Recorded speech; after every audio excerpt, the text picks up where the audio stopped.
Welcome everyone to Against All Odds. My name is Hetty Richardson. I am the interim dean at the Neely School of Business.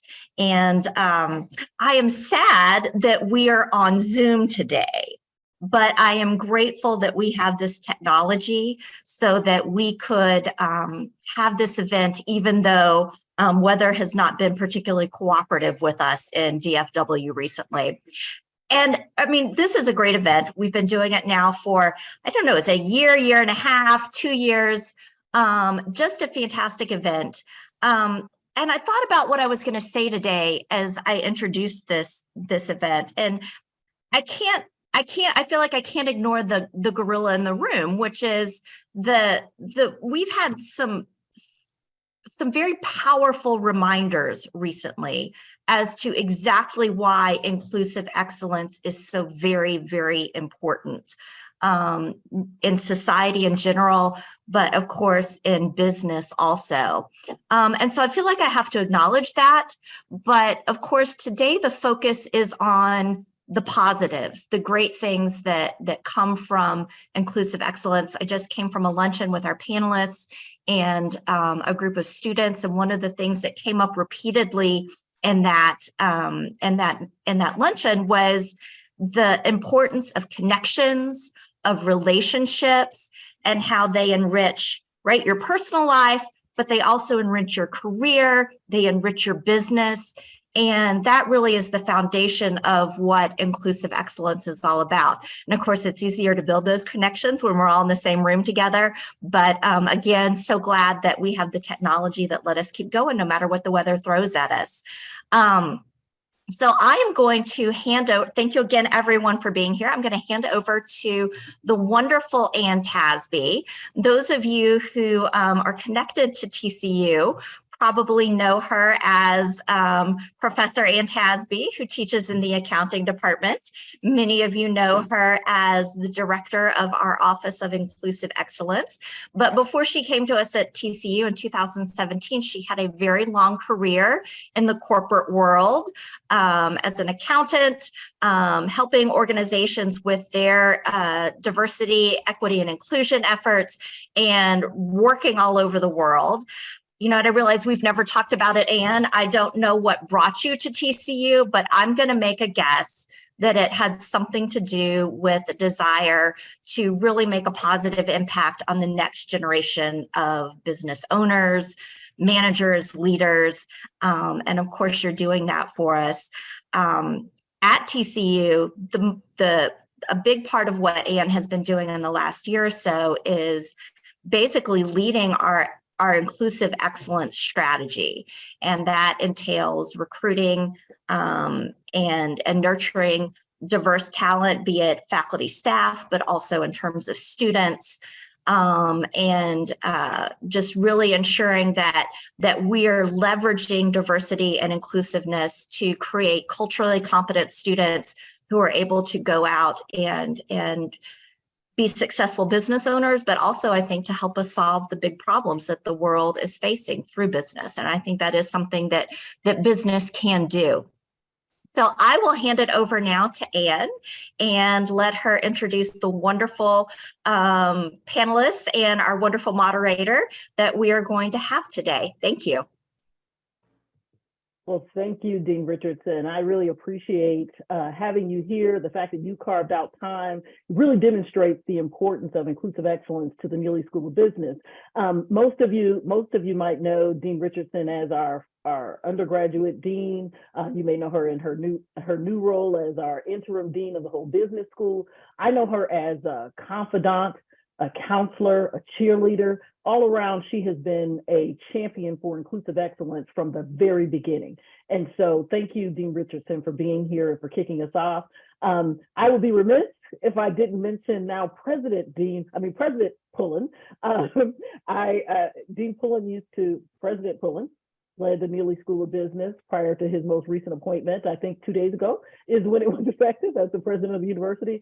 And his fearless leadership is what allowed us to really take a giant step forward as it relates to embedding inclusive excellence into everything that we do. And so I am so grateful that he chose me to lead the Office of Inclusive Excellence and our Inclusive Excellence strategy. Well, in my role in the multiple hats that I wear, we also have a Inclusive Excellence Advisory Board, and that's where I met Jay Stegall. Jay is actually a TCU alum from our Executive MBA program. But relevant to today's discussion, Jay is actually a franchise business partner for McDonald's, and that as we collaborated and kind of talked about this incredible work that we're doing, with the whole point of the series is amplifying diverse voices in business. And so Jay talked about the amazing franchisees and franchise business owners that he works with and advises. And so I thought, wow, wouldn't it be amazing if we could showcase those amazing leaders? And so that's how we ended up with our panel today. So thank you, Jay. I also want to thank, and David Russell will get a more thorough introduction by our illustrious student that will introduce David. But David has been, again, one of those folks that have been on the ground with us from the very beginning of this journey of again, embedding inclusive excellence into everything that we do. And in fact, he is not just our moderator, he's actually the co-creator of the entire series. So with that, I'll let you learn a little bit more about David from our student that is going to, actually my student advisor in the Office of Inclusive Excellence, Anaya White. She's going to introduce our speakers. And now Anaya, she is actually a sophomore in our Business Information Systems program, and she has a creative writing minor emphasis, and she's a member of our Community Scholars Program, Neely Fellows. She's a member of the John V. Roach Honors College, and as I mentioned, she's a student ambassador in the Office of Inclusive Excellence. So with that, Anaya, I'm going to turn it over to you to actually introduce our speakers in more detail. Thank you so much for the kind introduction, Professor Tasby. Good afternoon, everyone. I hope you're staying warm as we go ahead and go through with the program. It is my honor to present today's speakers for the inaugural Against All Odds speaker program. This is actually the fourth one, though. So first, I am going to introduce the co-creator of the Against All Odds series, Mr. David Russell, who will be moderating this conversation. Mr. Russell is a class of 2012 graduate of the Neely School of Business and currently serves on the Neely Board of Advisors and the TCU Chancellor's Advisory Council.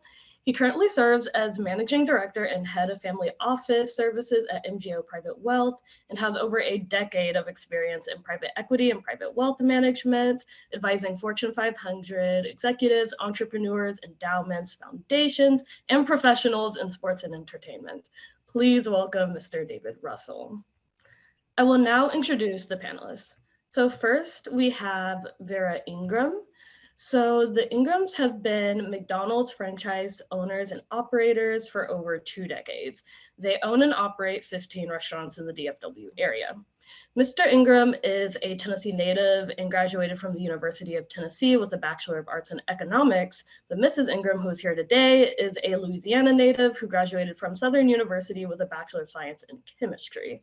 And they've been married for 27 years and live with their 3 children. Next is Joy Silmon. So Mrs. Joy Silmon is a next-gen owner and operator and currently owns and operates 9 McDonald's locations in the DFW and Austin area. Mrs. Silmon holds a Bachelor of Business Administration in Marketing from North Carolina Central University, where she graduated cum laude and had an MBA in entrepreneurship that she recently got in 2022. And she and her husband live in Denton with their 2 children. And finally, on the panel, we have Anthony and Arminda Grissett. So the Grissetts have been owner-operators for over 3 decades and currently run 8 franchises throughout the DFW area. Mr. Grissett graduated from Florida A&M University and graduated with a degree in accounting. Mrs. Grissett graduated from Texas State with a Bachelor of Business Administration in Computer Information Systems, and they have 3 children who are all also involved in business. With that being said, please welcome our phenomenal panel. Thank you so much for that introduction. And wow, that was those are some amazing introductions. So first and foremost, thank you guys for coming out today. Really appreciate sharing this stage with all of you. As we mentioned, obviously, very remiss that we couldn't do it in person, but you know, Texans, snow, bad weather, it's not a good mix. So we're going to keep everyone safe and warm in their homes.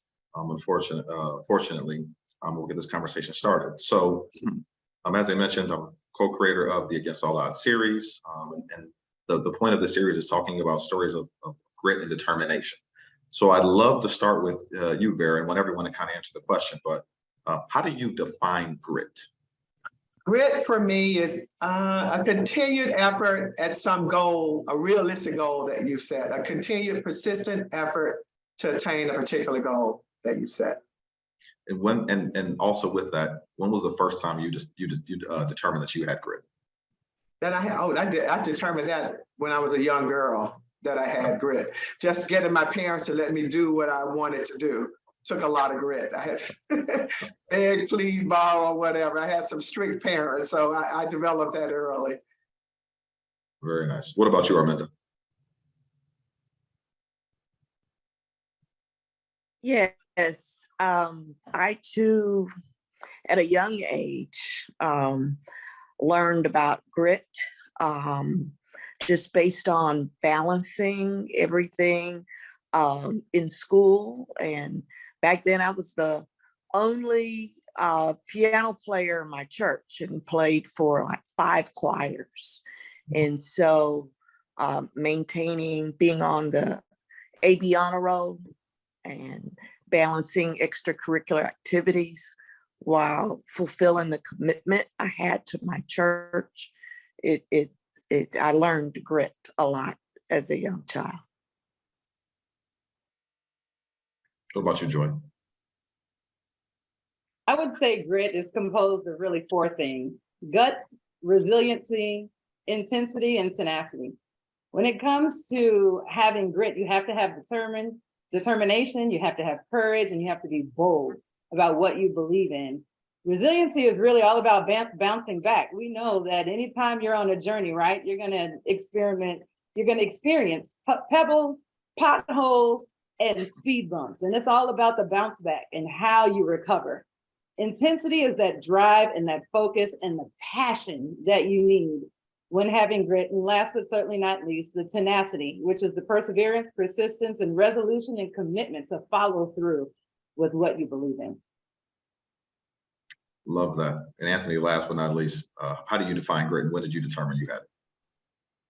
Grit for me has meant being able to overcome and achieve the vision and the purpose that God has placed you on earth to do. And what I found at an early age, whether that was having the ability to climb up on a chair and wash the dishes at the age of 4, living with a single parent, and being the man of the house at 14 after my mom was laid off, what I realized is that through faith and vision, anything's possible. So to me, that is what grit is. It's not looking at the challenges, but seeing the opportunity. I love that. I love that. So you guys are all owners and operators of multiple McDonald's franchises, right? And have been in this space for a long time. But when we kind of go back and start with the beginning, I would love to start with you, Joy. You're actually a next generation owner, right? So it means your parents owned restaurants. So you got to grow up and see kind of that grit at work. And I'm sure you had many feelings about it then. I'm sure they feel different to you now.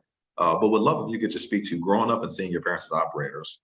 What did that teach you about entrepreneurship? What did that teach you about yourself? And how did that help you initially define kind of your path that you want to go down before becoming an operator by seeing your parents as operators before you? Well, I can't tell my story without giving a brief background from where I have come, right? So I had grandparents who were sharecroppers. I had a father that grew up in extreme impoverished situations, and I saw his grit and determination in wanting to make a better life for his family and for himself.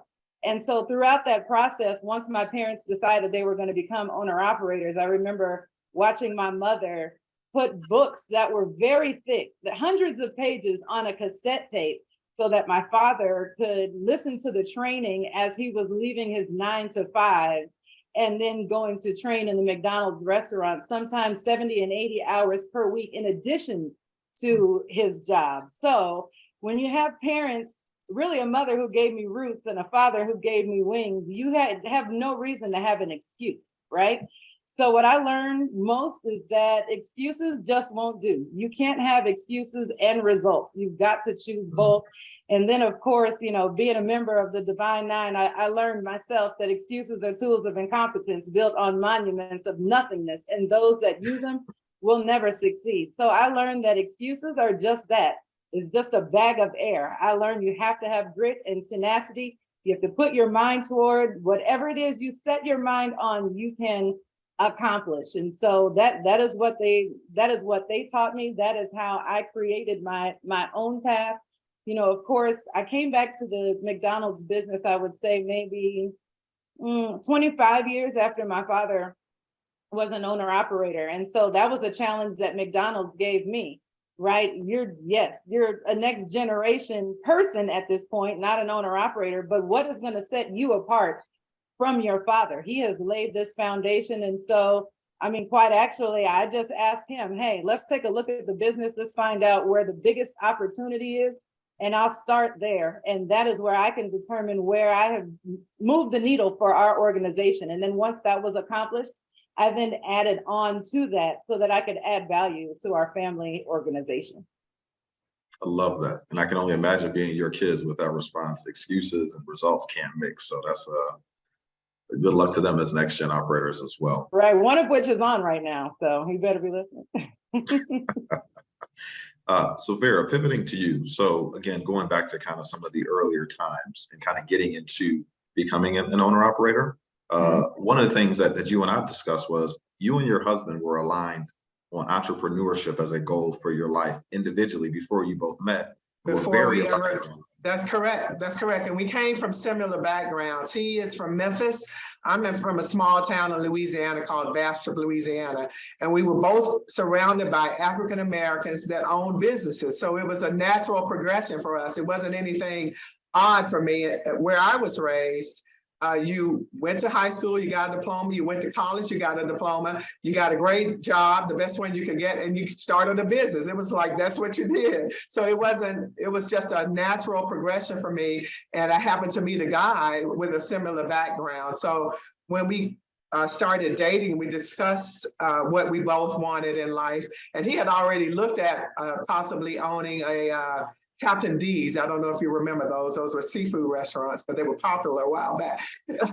Captain D's, he looked at that. He looked at a Shoney's and one other thing that I can't remember what it was. One other, Fat Tuesdays. That's a, I don't know if you guys know what that is. That's a Louisiana kind of brand where they make daiquiris and that type of thing. College students will know what I'm talking about. But he had already looked at those. And when we met, I had started a photography business that I wasn't good at, but I started it anyway. And I had taken a look at, not as much as he had, but I knew that a business opportunity was what I was working towards. So it was a very easy thing for us to agree on and to work towards. Got you. So tell me how you guys identified that early on. How have you stayed committed to that over the time? Obviously, you've had a ton of success. How have you guys kind of stayed aligned on those core goals? Well, so first of all, is first the agreement, right? That we both want this and we're going to work towards this and we're going to make whatever sacrifices we have to make to do that. And then you need a plan. You need a goal, you need a plan. So our plan was for both of us to work, of course. We were going to delay having children as long as we could. We were going to make sure that each child was planned.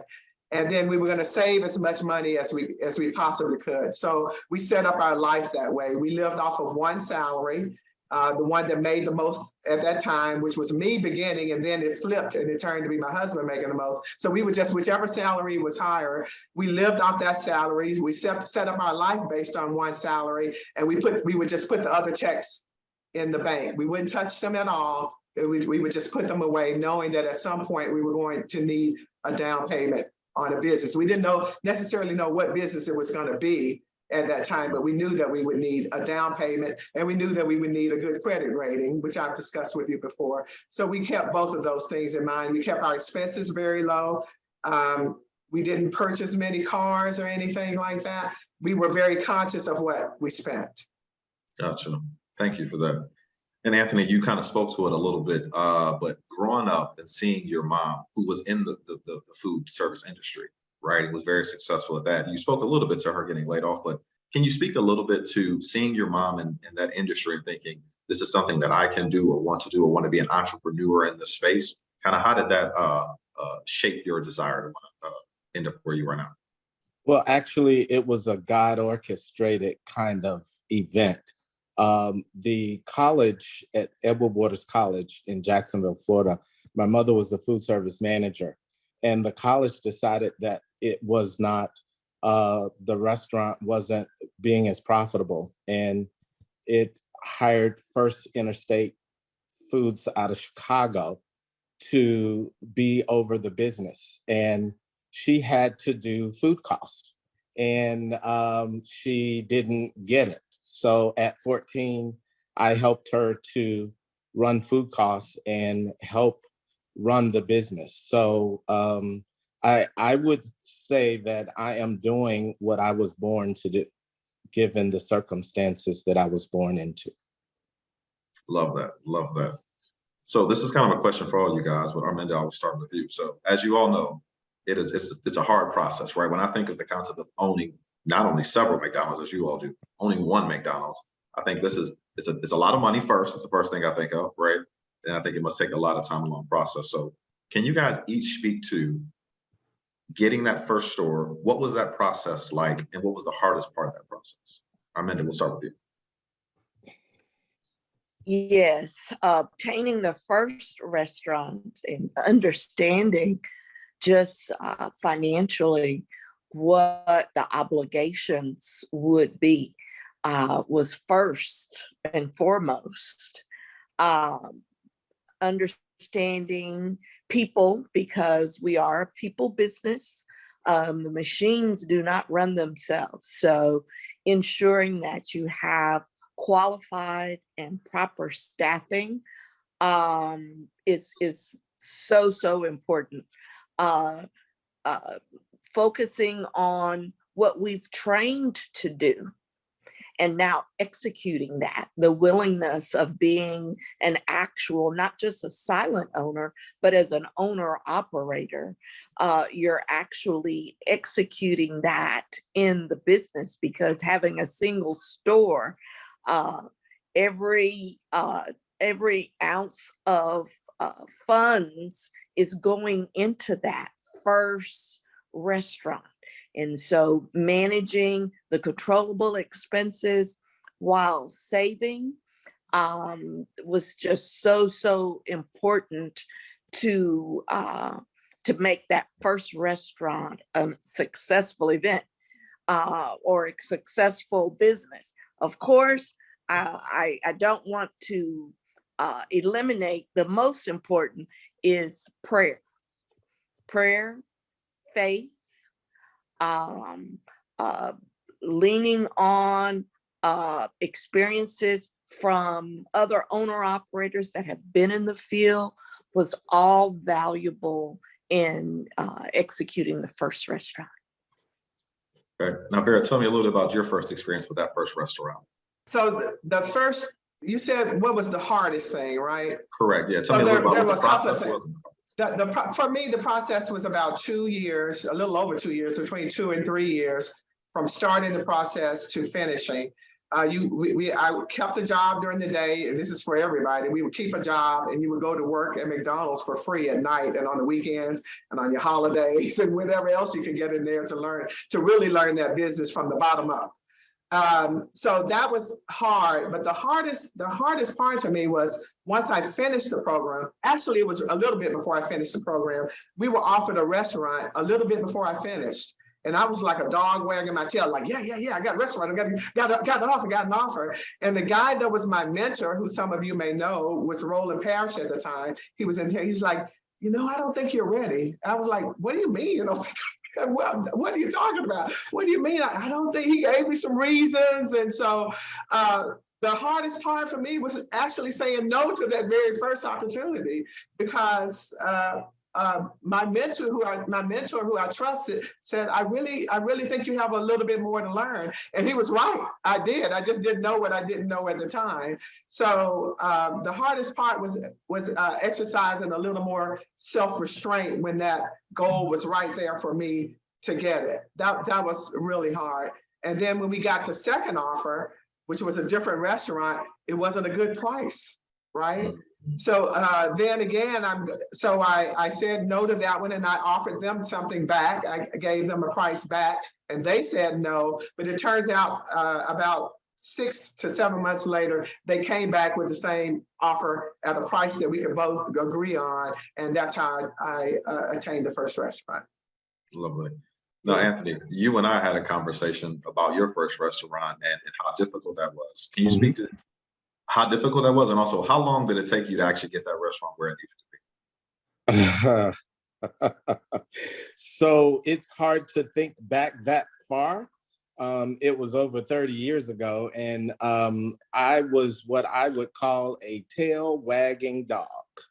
I was so excited to have the opportunity, and I recall making considerable reinvestments in that restaurant and having several things happen in an older physical plant and facility that were not planned, that we had to dig deep into our pockets to overcome. So that restaurant that we ran for 3 years, I ended up a little upside down. Thank God for a wife that made a whole lot of money. And we didn't have to worry about the financial aspect of things.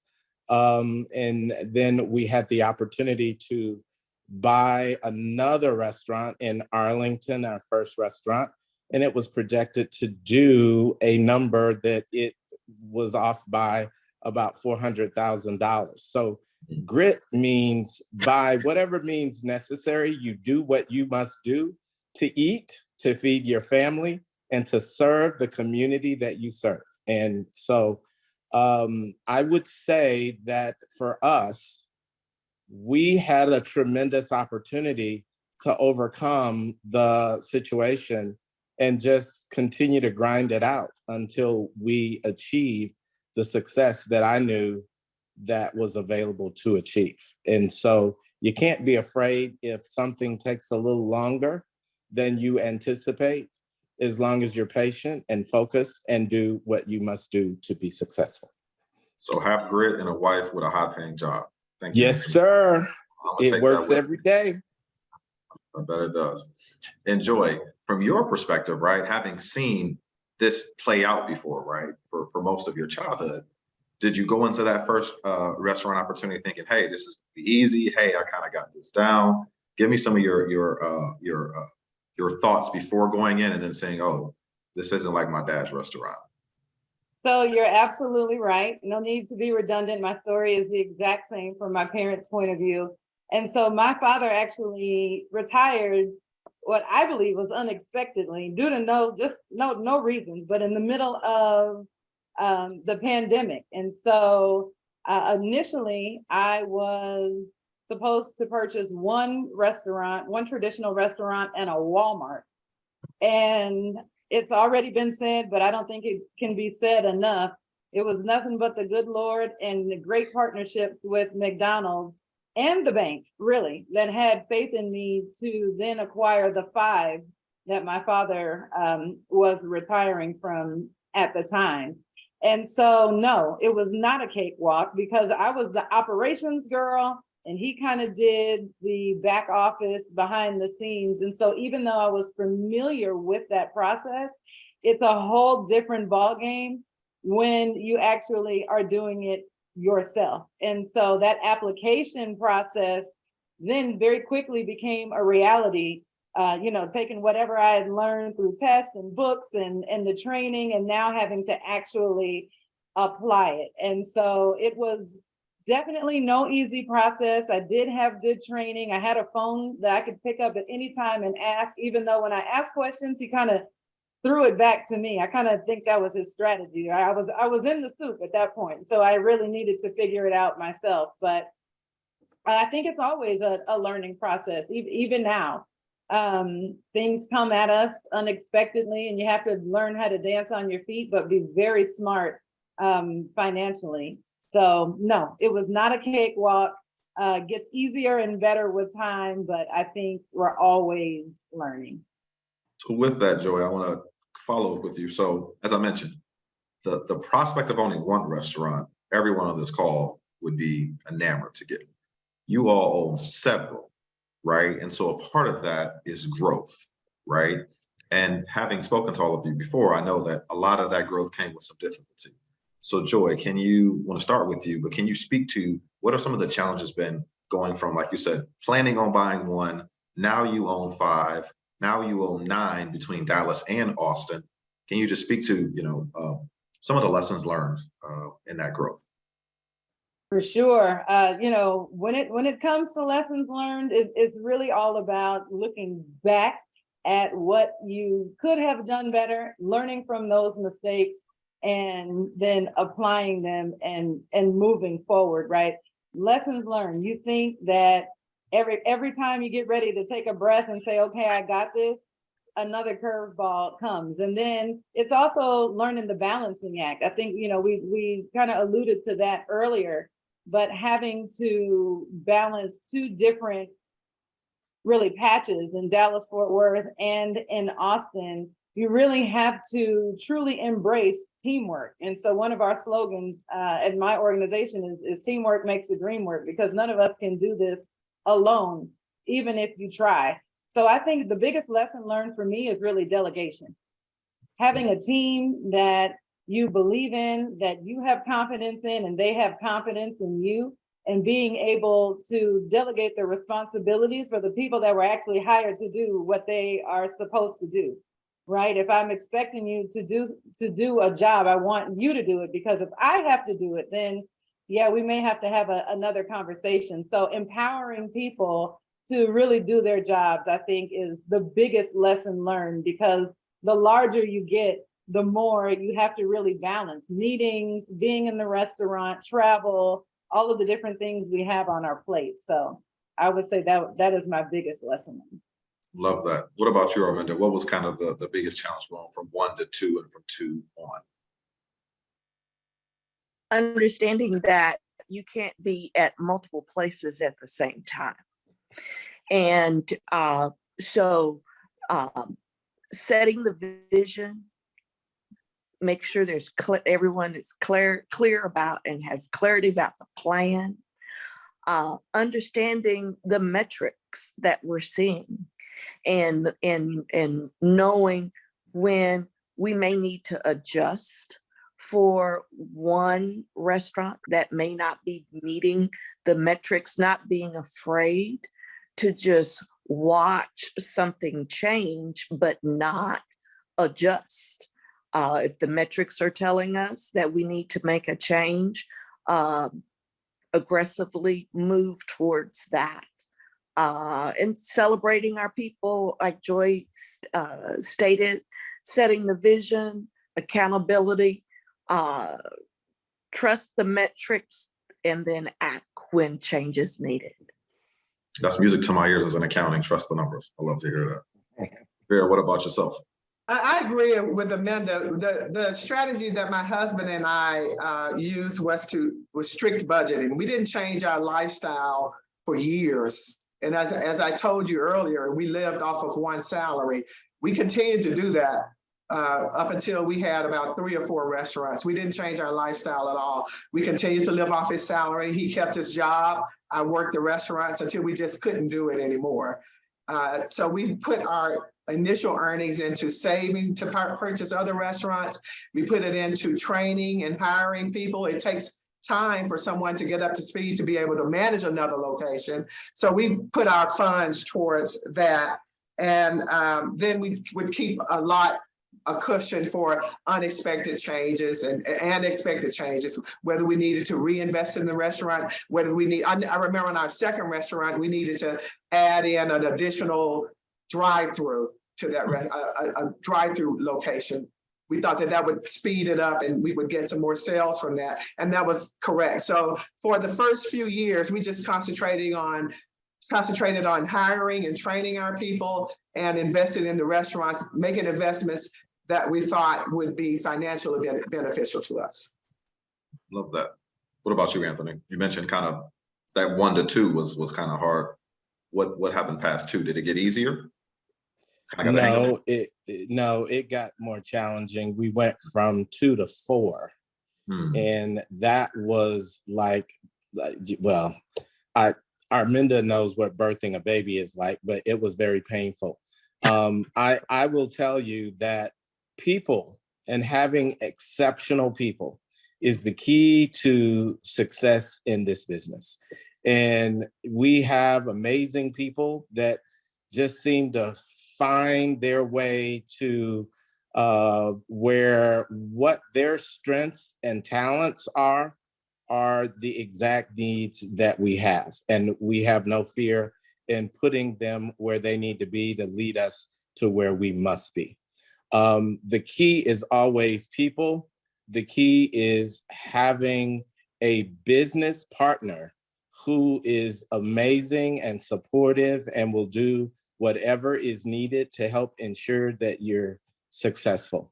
And that is what got us through the difficult times. Well, speaking of business partners, one of the things we have to acknowledge on this call is we obviously have, a husband and wife on the call. Vera, I know your husband able to join us, but this is just, some life advice for me. So this is the audience. I hope y'all get something too, but this is for David. So please help me out with this. Tell me what is the most rewarding and the hardest part about doing business with your spouse? Arminda, I'm gonna start with you because he keeps saying you the wife for making all the money, and now he's dragging you into this. So tell me about what's that been like? What's the most rewarding is achieving the goals. I mean, I came from a small town in South Texas, Victoria. It wasn't a dream for me to be an entrepreneur. I thought I would work for a Fortune 500 company for 25, 35 years and retire. So it is very rewarding being in business with Anthony and just seeing all the achievements that we have been able to achieve. Now, the opportunity is balance, goes back to balance.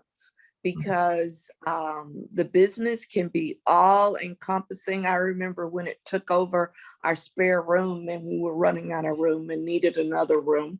And it's like, no, we have to have the balance of family, fun, and being able to turn the business off also. Has been probably one of the most challenging times. We do a great job. Sometimes, we may not do a great job other times, but all in all, it has been a true blessing from God. Yes. Anthony? I think Arminda encapsulated it pretty well. Balance is a challenge. And, we have an additional blessing in that all of our children, including my daughter-in-law, is involved in our business. So when you talk about a family dinner, it's almost like you have to not talk about the business. And you have to figure out how we're gonna just play and have fun. As a matter of fact, Saturday we have a game night planned. And somebody's going down in Monopoly.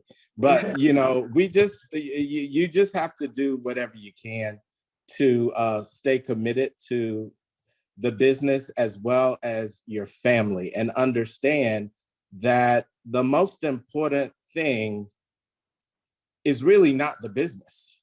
The most important thing is creating a legacy of people who can achieve what God's purpose is for them in their lives.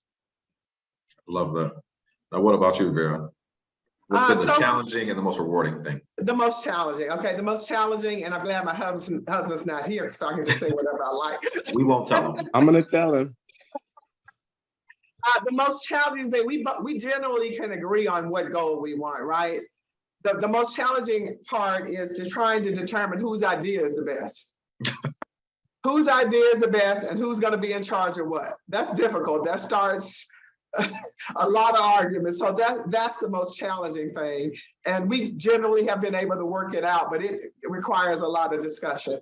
The most rewarding by far is that we've been able to create something that for our children and even our great-great-grandchildren, that they will have a lot of choices in life, a lot of choices that we didn't have. They'll have choices about where they send their children to school, what they want to major in, what they may choose as their professions. That is by far the most rewarding thing, is that we've been able to, whether they choose to do this business or not, if managed properly, we have taken care of several generations of our family. And that's been the most rewarding part for us. That's awesome.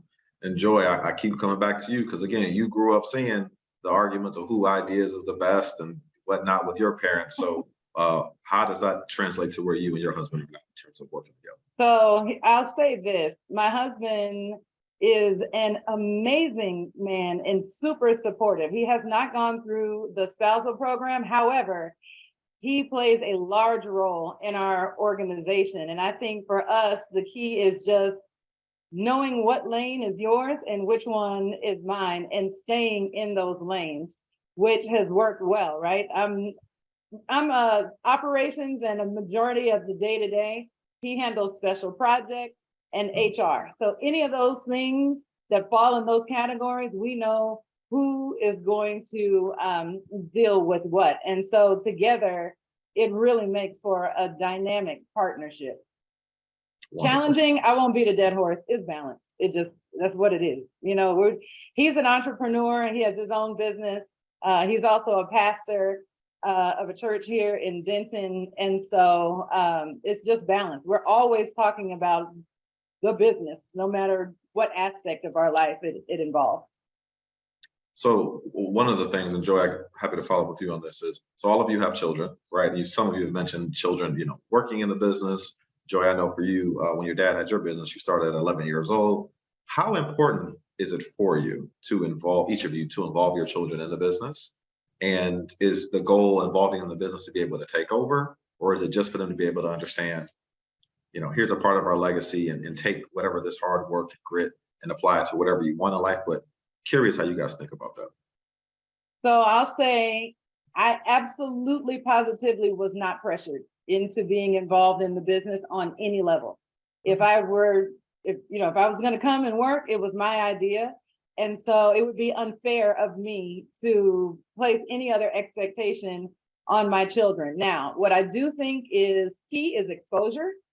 So when I became an owner operator, my children were a lot older than I was.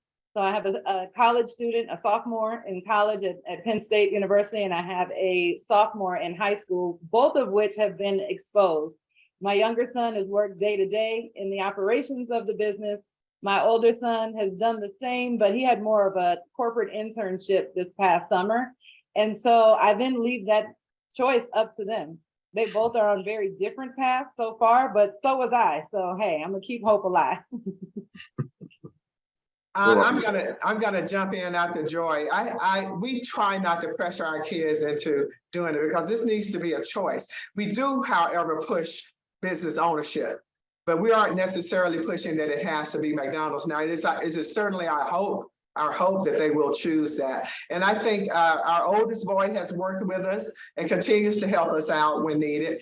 But he has a job. He's graduated from college and has his own ideas, and hopefully he may choose to come back, he may not, but we will leave that choice up to him. The other two have not worked in it as much, but they have other things that they're pursuing, and we are supporting them in that. But would we love for them to come work with us? Of course. Are we stressing that they do some type of business of their own? Absolutely. But we would want it to be a choice for them and without pressure for us. It's a hard business. You have to want to do it. It's not easy work. Very rewarding, but not easy work. What about you, Arminda?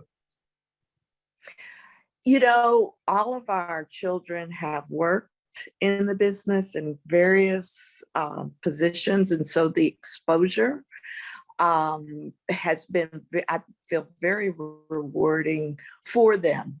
Now, we're not pressuring them to become franchisees if that is a desire, and it is for sure for one of our oldest son.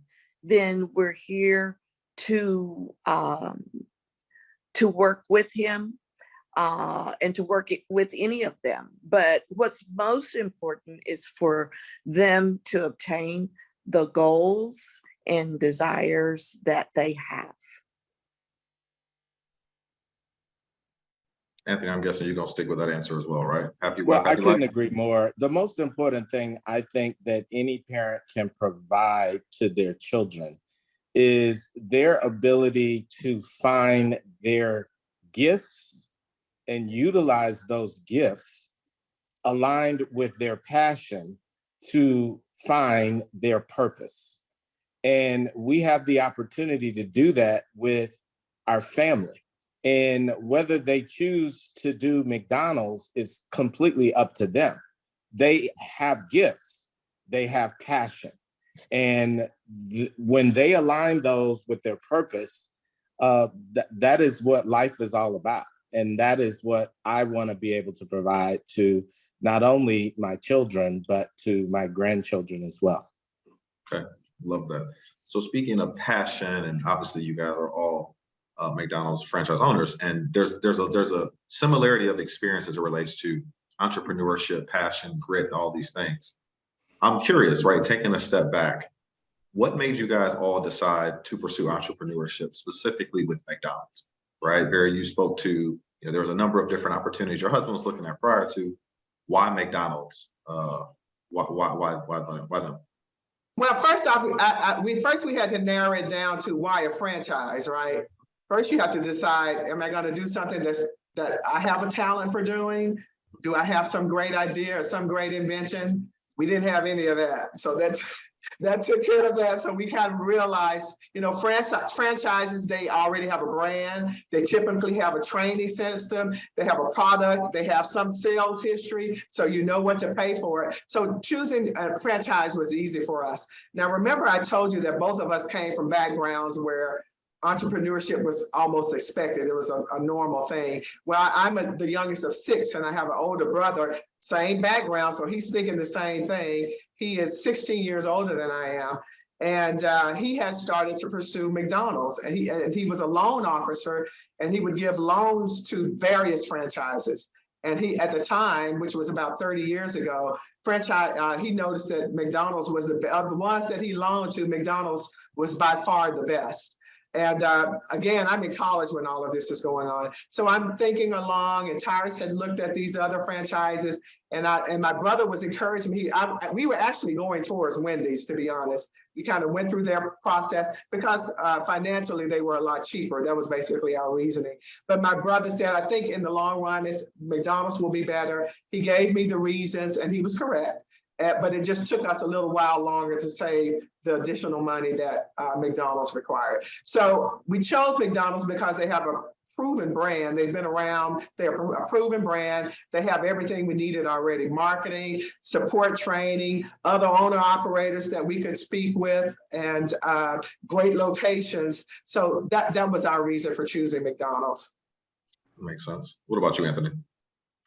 It's all about the brand. McDonald's is the best brand in the world.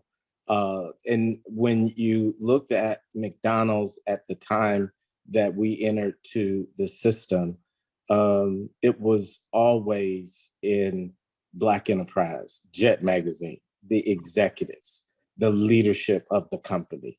Wanting to be a part of a brand that not only is the best brand, but that gives back in the way that McDonald's does is something that we wanted to be a part of. There was no other choice but McDonald's for the Grissetts.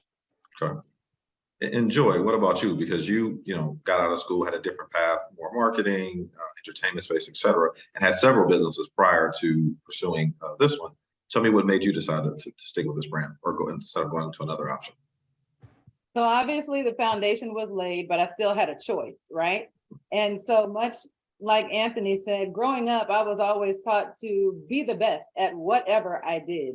And so at the time, I don't know if the statistics are still true, so please don't quote me, but I remember McDonald's would have 1 million applicants a year and they would only accept 1%. So that within itself is the best. There is no other option. There was no other choice. And so when choosing McDonald's, if that's inbred in me to be the best, and this is the best brand, that's it. Gotcha. The choice is made. And apparently they had the best fries too, right? So. Oh, absolutely. There's no debate. Okay, glad the audience isn't here because we may have some fighting over that one.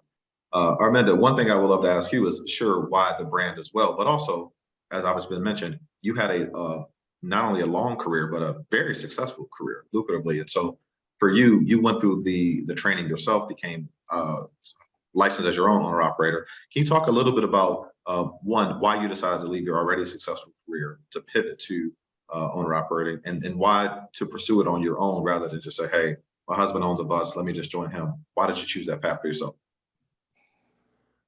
Yes. When we grew from 2 to 4, well, one, when I was in my career of 25 years, when we had the first and second restaurant at night, I would do the back office, ensuring that all the deposits made it to the bank.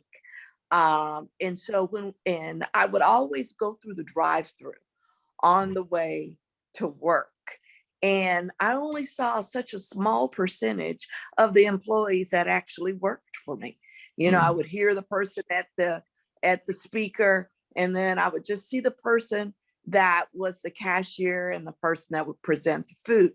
And I just yearned to know more about the people and to actually engage more with them. And when we grew from 2 to 4 restaurants, I knew I needed to make that change and to support my husband and to support our business. Burlington Northern Santa Fe was the last company that I worked for. They allowed me the time to leave and see if indeed this was something I wanted to pursue as a career. So I'm forever thankful for them for allowing me that time to see if indeed I could indeed make that change. And when I came back, I knew it was what I needed to do. And to be not just a spouse of an owner, but to truly be a helpmate, to go through that training so that I could also bring my gifts to the business has been very rewarding. Wonderful, wonderful. So let me ask you guys this. So we've talked a lot about your own individual journeys and how you've gotten to this place, et cetera. I'd love to kind of pivot a little bit and just talking about the actual operating of the business, right? So as we think about what we've gone through in the last few years, right, you guys have operated one of the hardest businesses kind of going through a pandemic. So I kind of have a twofold question. One, can you kind of speak to, Anthony, Arminda, you guys have owned for 30 years, Vera, you've owned for 20 plus years, and Joy, you've owned for, within a decade or so. How has the business of owning a McDonald's or restaurants changed over time? How has it been difficult, obviously, in the last few years, given a pandemic? And then lastly, do you still think as you kind of look to the future, you would encourage others to get into the business and get into the industry? Vera, I'll start with you. Okay, that was a lot. So I'll take that in pieces. Of course. Would I encourage others to get in the business? Absolutely. And I have. It's made us very wealthy, honestly. And like I said, we've been able to set up things for multiple generations of our family. So McDonald's is a wonderful brand. If managed correctly, you could do very well in it. And I'm sure it's the same with other franchises as well. But we generally have the best locations. We have the best training program. I don't think you could go wrong if you pay the right price for the restaurant. You can't pay too much for a restaurant. So would I encourage others? Yes. I told you in a panel we had earlier that I have two friends. This will be the third friend in total, but I have two friends that are in the program right now. One is working with us and another will be starting here in the next few weeks. So I definitely encourage people, but I'm very realistic about what it takes to be a successful owner. It's not overnight. It does take some time, but it's very rewarding if you are patient enough and you are disciplined enough to do the things that you need to do. Then in the end, you will be successful. And I still think that's true. Now, the part during the pandemic. The pandemic wasn't as hard as you think for McDonald's. We actually did very well because we had the drive-thrus, right?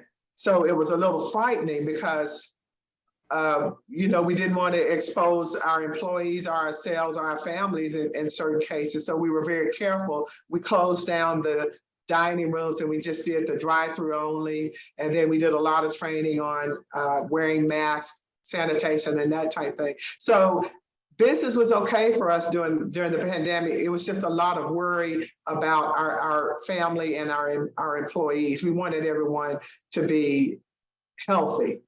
But thankfully, we didn't have to lay off anyone. We paid everyone what they normally were paid. If they wanted to come in, we would find something for them to do, whether it was cleaning, organizing, whatever it was. We really appreciated the willingness of our employees to come in during that time. Wonderful. What about for you, Anthony?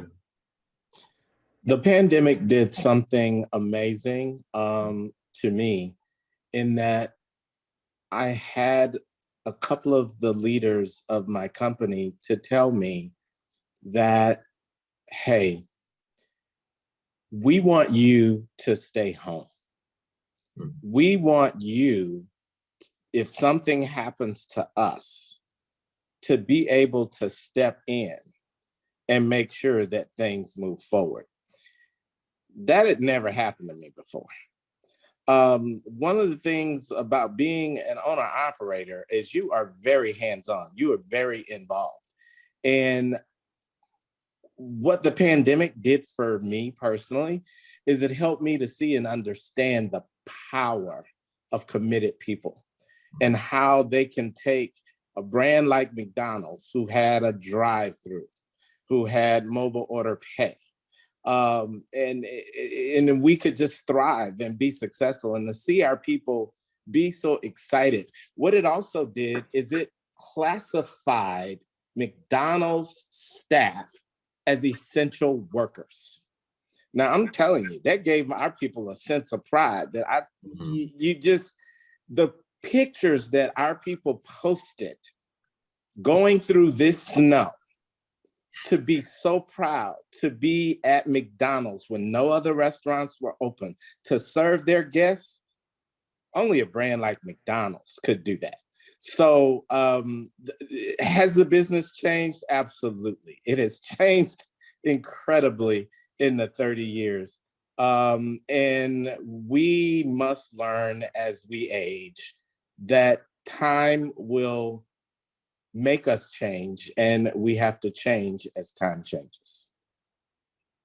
Would you still encourage others to pursue opportunities in the business? Absolutely. If they have a passion for it, I'm like Vera, I'm gonna tell you the real deal. And if you have the discipline and the tenacity to understand what you must do, then absolutely, I would encourage it. But, I think you have to know and understand the discipline. Oftentimes people look at the arches and think that they are golden, and they are gold, and you got to work for it. And there's a lot of sacrifices that must be made in order to achieve the success that you need in any business, including McDonald's. What about you, Joy? So I would say, would I recommend it? Absolutely. I cannot imagine doing anything else. This is a dream. During the pandemic, was it hard? Absolutely. But I won't reiterate what everybody else has said. We saw the resiliency of our people, right? In being an essential worker. But has the business changed? Yes, it's changed. I think fundamentally, there's a lot that's the same, but the biggest change is the technology. And being able to place orders on multiple channels, whereas before it was, the front counter and the drive-through. And like Anthony hit on, there's mobile order and pay, which now our customers are placing their own orders in the palm of their hand. So since I have the mic, I can't help but shout out our mobile app. And if you are eating at McDonald's, which I know you are, I would encourage all of you to download our mobile app if you haven't already, and definitely place your order through the app. There are several rewards there waiting for you. I will make sure I do that as soon as we get off the call. What about you, Arminda? I don't know, but that was a wonderful commercial, Joy. She's loving it. I do. Yes, I would encourage others. Yes, I too would encourage others. The pandemic has taught us about resilience, being resilient and adapting. Never would I have thought the brand, as successful as McDonald's has been, would adjust the menu in the middle of the pandemic, and our restaurants still thrive and be successful. And so the pandemic has taught us how even though we've been owner operators for the number of years that we have been, when we need to adapt and change, we have to be nimble and still students of the brand to adapt to the newness of where the business is going and where it can go. Okay, wonderful. Well, one thing I'd love to get more of, and you guys have spoken to it in a number of different ways, is talking about giving back to the community, right? Anthony, you spoke to the brand that's already innate, but obviously you have your own desires of how you want to continue to connect above and beyond that. And we'd love if you all could just take a second and kind of talk through what that means to you, right? To be not to be in the community, to be of the community, right? And what that connectivity looks like. We'd love to hear how you guys have done that. So Well, for Arminda, me, so for our organization and my husband and I in general, we you have so many things you can do, right? You have to kind of hone in on what it is. What things are we going to concentrate on? And so the two things for me, the main one is helping others to become entrepreneurs, which we've done. I told you we've had now our third friend starting the program. One of them has been an owner operator for 10 years now, and the other two are just starting. And I have some nephews that have become owner operators. But that has been my passion, to give back to our community in that way. That's one. And the second has to do with both of my parents were teachers. So I want to do something to encourage others to go into that profession, because I think a lot of us have kind of turned our back on that. And I think that's not a good idea, because our children need to see us in the classrooms. So those are our main things right now. So we donate to schools in the Dallas area and in our training area, and we are helping others to become entrepreneurs. Within McDonald's is where we've been most successful, but outside of McDonald's as well. Wonderful. Anthony, what about yourself? We have a passion for children. Mm-hmm. We have a passion for education. We have a passion for financial literacy, especially in the African-American community. It is so critical. So we try to ensure that we are supporting our schools and doing fundraisers for them. Arminda and I love the Ronald McDonald House charities. We've both been affiliated with RMHC for years. And we just love being able to serve in the community. And our children went through a process recently to help us define our legacy and how our family foundation will support and do the things that we all have a passion for, because I know that I am here for a short period of time. And what I do while I'm here is to empower them and to show them that they have a responsibility, not only to find their passion and have an impact on the world, but also to give back. And giving back is just a part of who we are. I shared with the young people earlier that we have always followed the 80-10-10 rule. And that is live off of 80%, pay God 10%, who is the provider of all of our resources, and pay yourself 10%. And since we were 24 years old and married, that is the philosophy that we followed. And it has allowed us to do any and everything that we've ever dreamed that we wanted to do. What about you, Arminda?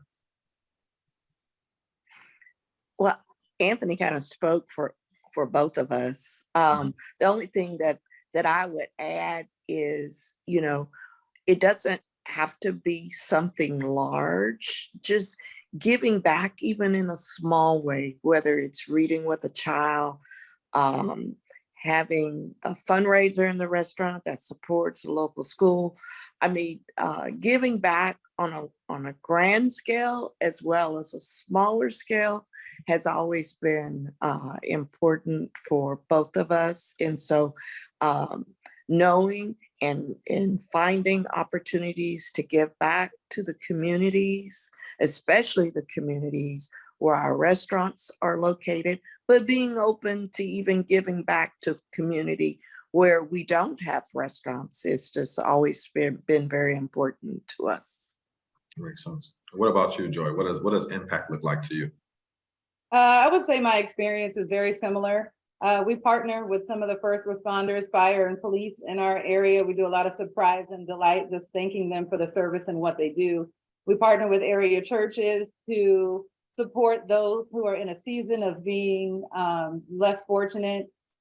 We also sponsor some schools in the area and give school supplies for children that may not have at that particular time. So I'm a recent add to the Ronald McDonald House Board as well.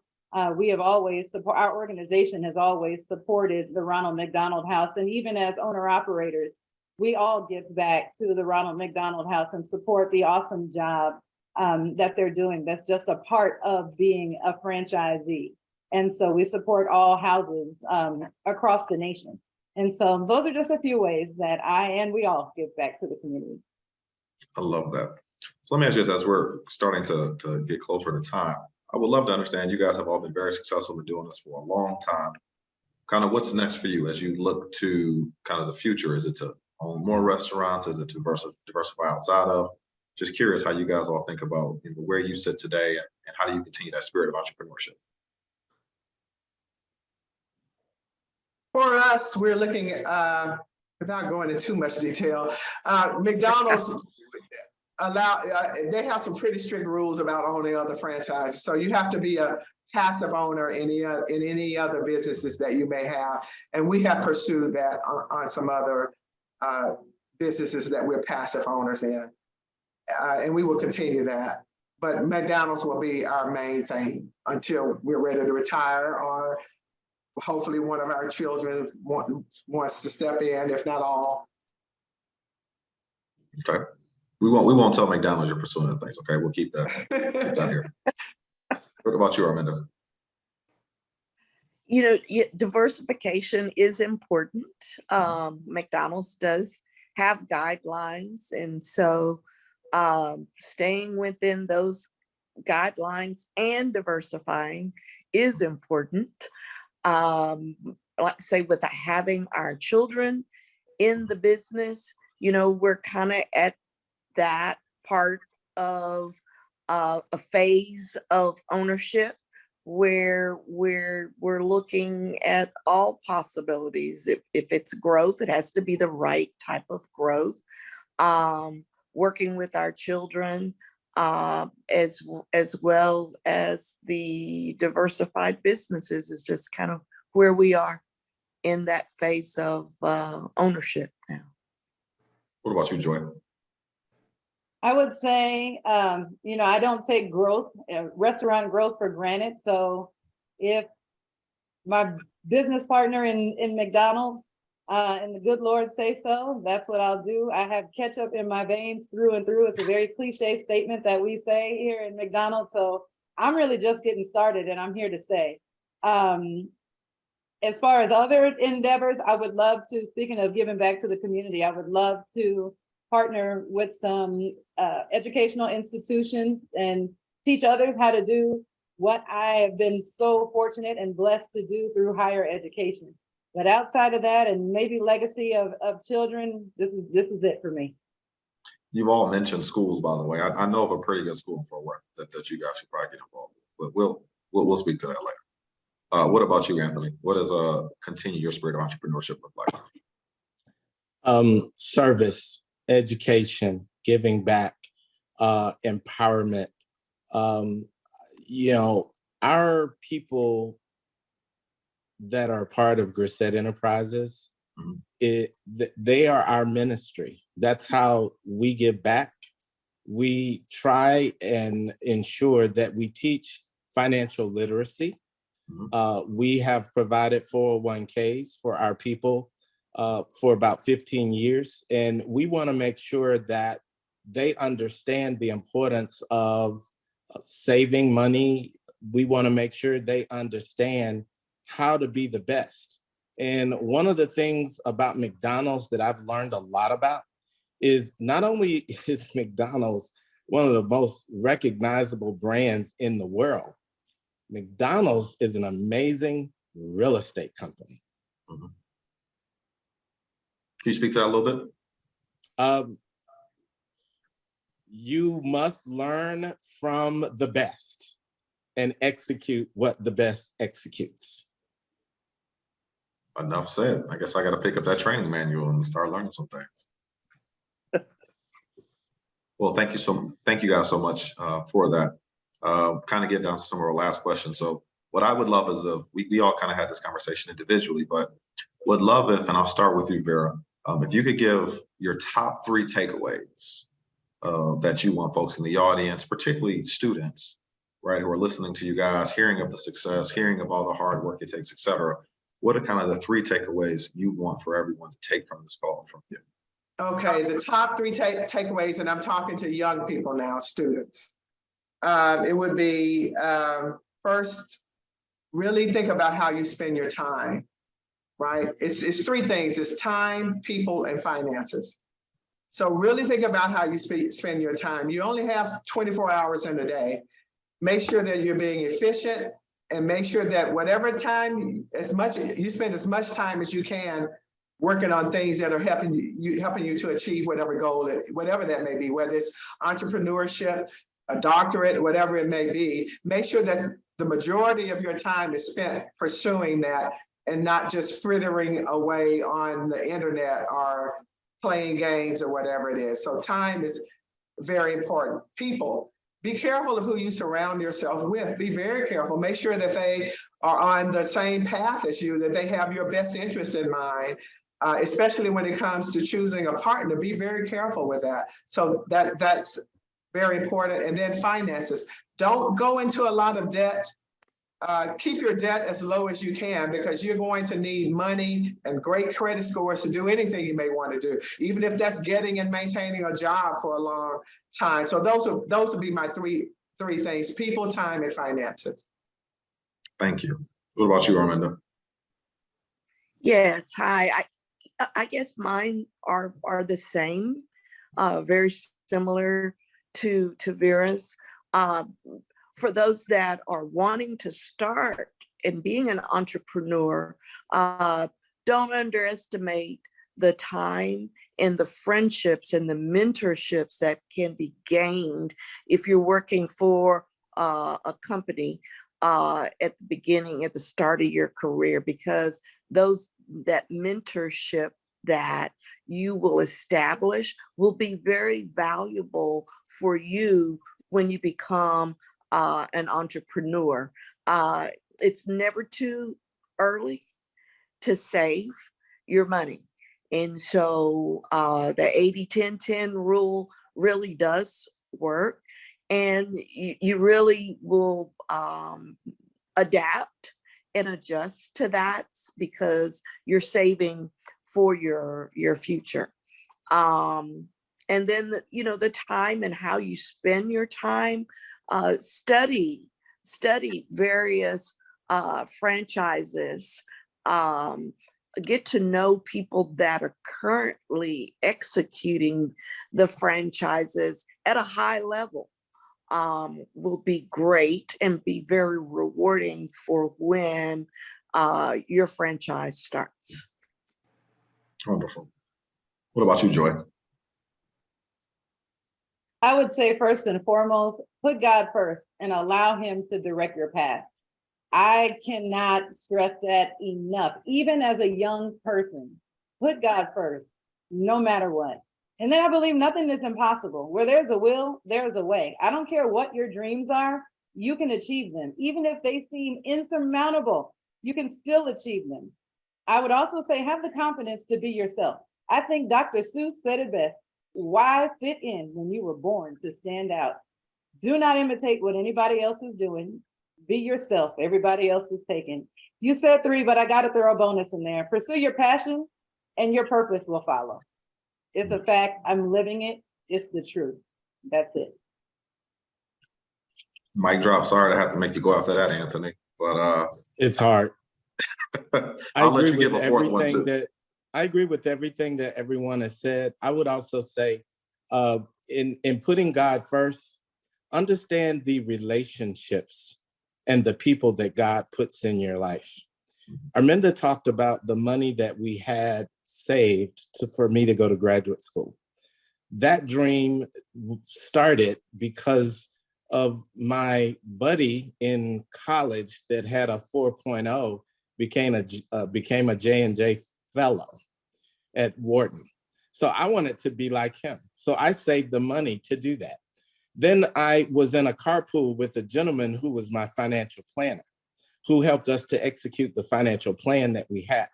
And then I went to work at Arco Oil and Gas, where I met this amazing lady that was my mentor that runs the business of Grissett Enterprises today. So when the prayer works with the relationship and the vision comes clear, all you have to do is execute. And that's what I would ask everyone to do. Do not be afraid to execute the biggest dream that you can imagine, because with God, anything is possible. Amen to that. Well, I want to thank you guys so much. I'll give you a round of applause. Hope everyone can do the same at home. This was a really inspiring conversation. I think there was a lot of takeaways from here. I think there's a lot for us to think about. I feel more passionate about pursuing more entrepreneurship. The only thing I'd ask is, next time we have one of these on campus, if you guys could supply us with, all the hash browns and fries and Big Macs possible, we would greatly appreciate that. We will be happy to do that. And we will leave you a list of all of our locations that you can come and use your mobile app after you get those fries. Marketing, the branding, that is McDonald's. Thank you guys all again. Thank you. Pass it on to Professor Ann Tasby. All right, bye-bye. Well, I have to echo what David said in terms of a thank you.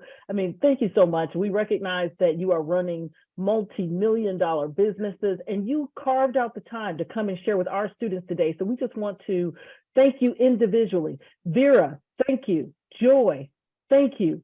Anthony, thank you. Arminda, thank you. And last but not least, my dear friend, David Russell, my co-creator of the Against All series. Thank you, sir. We appreciate all of your time today.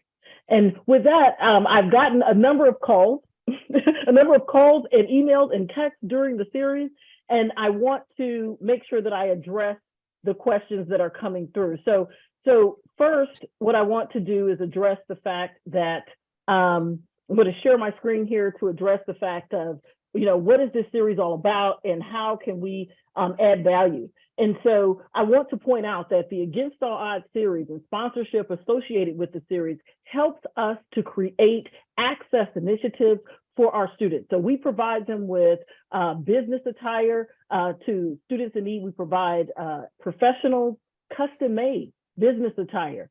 We also have a program called Going the Distance that provides our students with a stopgap measure when they are having financial challenges relative to affording their books, food, and their dorm essentials. And then finally, we have another access initiative related to our Microsoft Office certification program. There are students that choose not to come to business school because of the fact that we require this Microsoft Office certification. And so we thought that, no, we want the brightest minds in the room learning with our students. And so we have a program in place that provides for that as well. The Against All Odds speaker series actually helps us to make all of that possible. So for those that have reached out, I literally just pulled this together for you. Yes, you can engage with us. If you want more information, go right ahead.